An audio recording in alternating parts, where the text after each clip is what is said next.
welcome to the Deep Dive. If you're here, you want to get straight to the heart of important topics and, well, quickly. Today, we're doing just that with the Angaza Technology Literacy Center in rural Africa. That's right. We've gone through their website, looking at what they're all about. And our mission for this deep dive is pretty clear. Understand how Angaza uses digital literacy to empower young people there. And what does that mean in the bigger picture? And their core belief really seems to be that unlocking potential starts with, well, digital literacy. It's fundamental for them. Okay, so let's jump in. They talk about this period of unprecedented change globally. They do. It's striking how they frame it. Not just change, but massive global evolution. And technology and basic literacy are right smack in the middle of it. Right. And for the students they work with in rural Africa, this isn't just like a nice to have. No, not at all. It's presented as a gateway, a real pathway to knowledge, to opportunities that honestly might have been completely out of reach just, say, a generation ago. It bridges that gap. So it's definitely more than just getting kids online or giving them tablets. Exactly. We might take using tech for granted, but for these students, they're framing this intersection of tech and literacy as a genuine game changer. It alters their access to information and potentially their whole future. Okay, so what does technology literacy actually mean to Angaza? Is it just using devices? No, they're quite specific about that. It goes deeper. It's about giving people the skills to not just use the digital world, but to actively, navigate it and thrive within it. Right, okay. Yeah. And think about places where traditional schooling maybe faces significant hurdles, limited resources, maybe infrastructure issues. Sure, long distances to travel. Right. In that context, being able to use digital tools becomes, as they put it, a real catalyst for progress. It's a catalyst. Okay, so let's get specific then. What skills are they teaching? What's in the curriculum? It seems very practical. They start with the basics, fundamental computer skills, things maybe we don't even think about. Foundational stuff. Exactly. But then they build on that. They move into things like coding. Coding. Interesting. Yeah, which is great for problem solving, right? Yeah. And also digital communication, connecting, collaborating. So it's quite comprehensive. It is.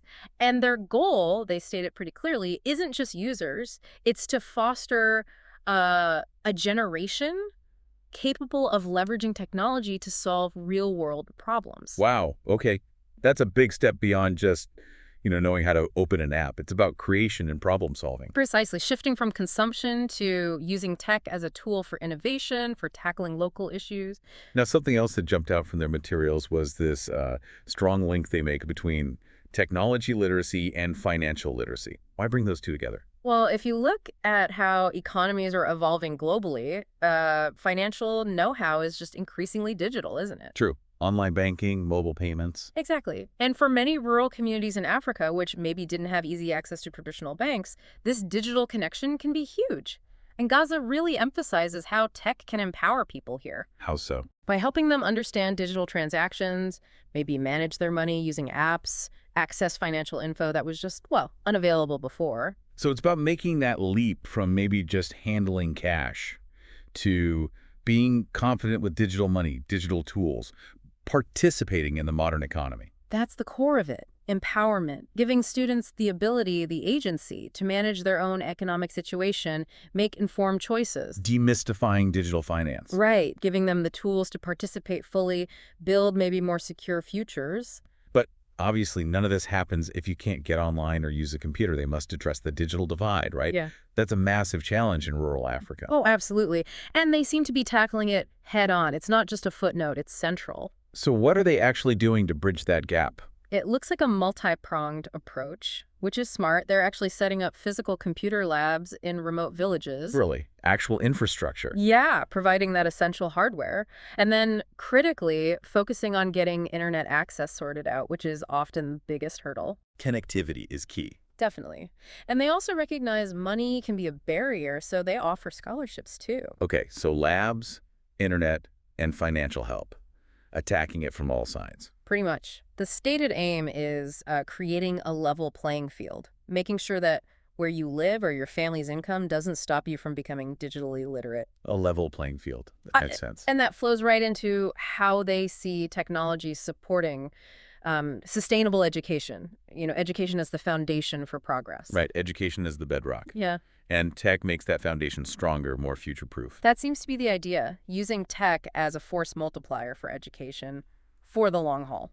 So how does that look in practice? How are they weaving digital tools into the learning process to make it sustainable and future-ready? Well, they recognize the benefits go way beyond just the classroom itself. It opens doors for remote learning, for instance. Which is vital in spread-out rural areas. Hugely important. And it also allows for collaborative projects, students working together, even if they're not physically in the same place, plus, access to this huge global community of learners, endless resources online. Right. Imagine a kid in a small village suddenly able to connect with peers, experts, information from all over the world. That's transformative. It completely breaks down those old geographical limits, doesn't it? Connects them to a much wider world. Definitely. And maybe the most crucial part for that long-term sustainability is their focus on developing those really core skills, critical thinking, problem solving. Skills for life, basically. Exactly. And communication, too. These aren't just tech skills. They're fundamental for navigating, well, anything in the 21st century, whatever path these students take. Okay, so if we were to boil all this down, synthesize what we've talked about, what's the main takeaway from Angaza's work based on their own materials?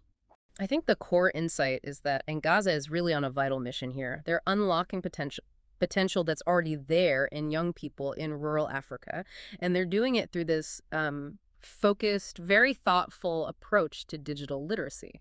And it's not just about the tech skills themselves, is it? No, not in isolation. It's seeing digital literacy as that foundational piece that triggers all these positive ripple effects: better education, better financial control, clearer paths to future opportunities, ultimately working towards a more equitable situation. Yeah, it really comes back to that idea of empowerment.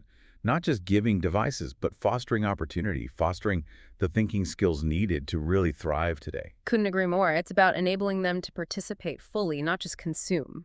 So that brings us to a final thought for our listeners. Right. Maybe something to chew on.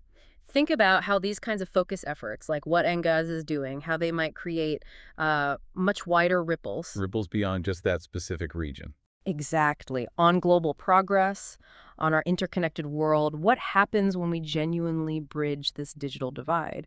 What possibilities open up, not just for those individuals, but for all of us, when more people have the skills to connect, to create, to contribute in this digital age? Something to definitely think about. What are those broader implications? A great place to leave it.